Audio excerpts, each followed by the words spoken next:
नमस्कार दोस्तों, मैं हूं सोनी मेहुल और आज आपके साथ मैं हाजिर हूं फिर एक नया कंटेंट लेकर। आज हम इस वीडियो में बात करने वाले हैं कि महाभारत में भगवान कृष्ण के मामा कंस के वध की कहानी।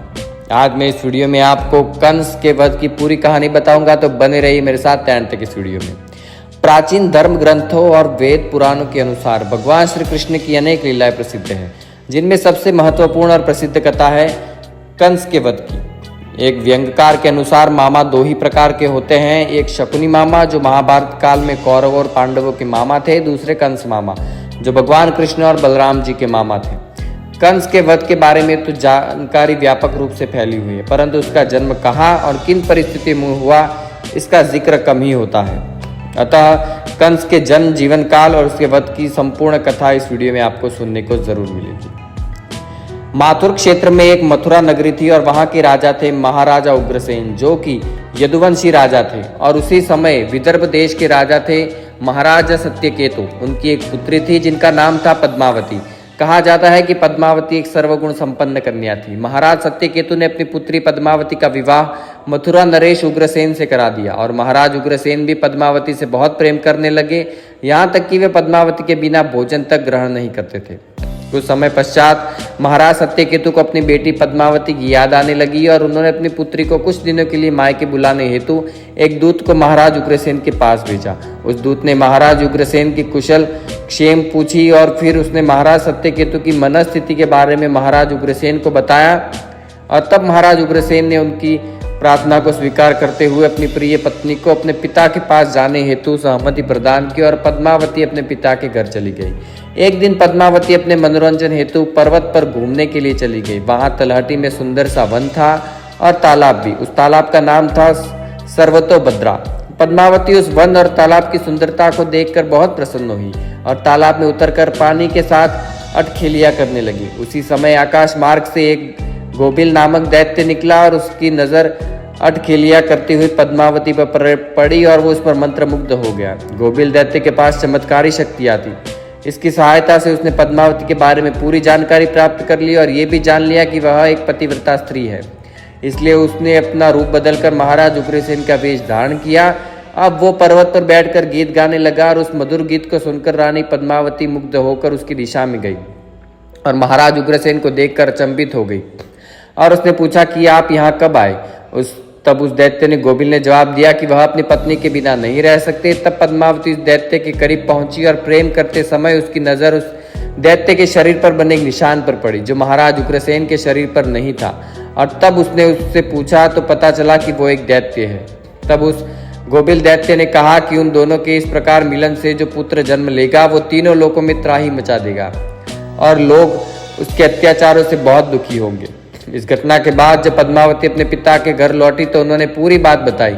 इसके बाद वे अपने पति महाराज उग्रसेन के पास लौट गई। धीरे धीरे पद्मावती का गर्भ बढ़ा और 10 वर्षों के लंबे गर्भधारण काल के पश्चात एक बालक का जन्म हुआ और वो बालक था कंस। कंस अपनी बहन देवकी से बहुत प्रेम करता था और उसने देवकी का विवाह महाराज वासुदेव से कराया और वो स्वयं अपनी बहन को विदा करके ससुराल छोड़ने जा रहा था। तभी आकाशवाणी हुई कि देवकी और वसुदेव का 8वां पुत्र ही कंस की मौत का कारण बनेगा। तभी इस आकाशवाणी पर भरोसा करके कंस देवकी को ही मार डालना चाहता था। तब वासुदेव जी ने कंस को वचन दिया कि वे अपनी हर संतान के जन्म लेते ही उसे कंस को सौंप देंगे, परंतु वे देवकी की हत्या ना करे। इस पर विश्वास करके कंस ने देवकी और वसुदेव को कारागार में डाल दिया और एक एक करके उनकी 6 संतानों को मार डाला।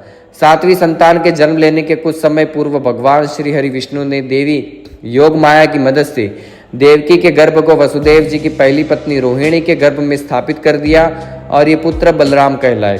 और इसके बाद 8वीं संतान के रूप में भगवान विष्णु ने अपने कृष्ण अवतार में जन्म लिया और उस रात अचानक सभी सैनिक गहरी नींद में सो गए और कारागार के द्वार भी अपने आप खुल गए और वासुदेव जी गोकुल में अपने मित्र नंद के यहाँ अपने पुत्र को छोड़ आए।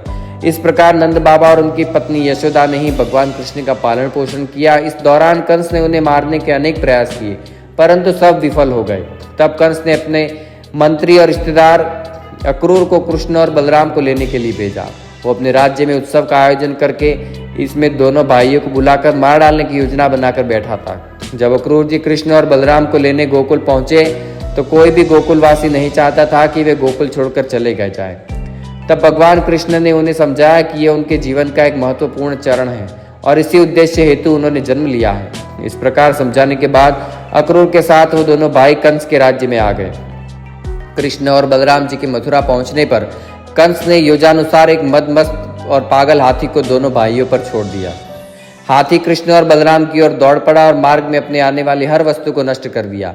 तब श्री कृष्ण अपने रथ से उतरे और अपनी तलवार से उस हाथी की सूंड काट दी और हाथी की मृत्यु हो गई। इसके बाद उस स्थल पर गया जहां उसने अपने कूटनीति और पूर्ण मल्ल युद्ध का आयोजन किया था। यहाँ उसने दोनों भाइयों को मल्ल युद्ध हेतु ललकारा।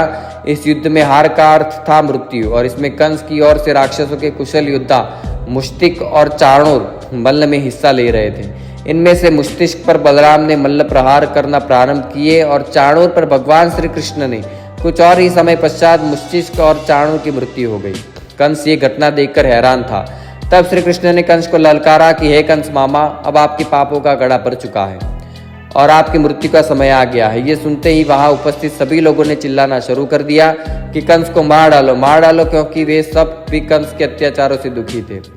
कंस वहां से अपनी जान बचाकर भागना चाहता था, परंतु वह ऐसा नहीं कर पाया।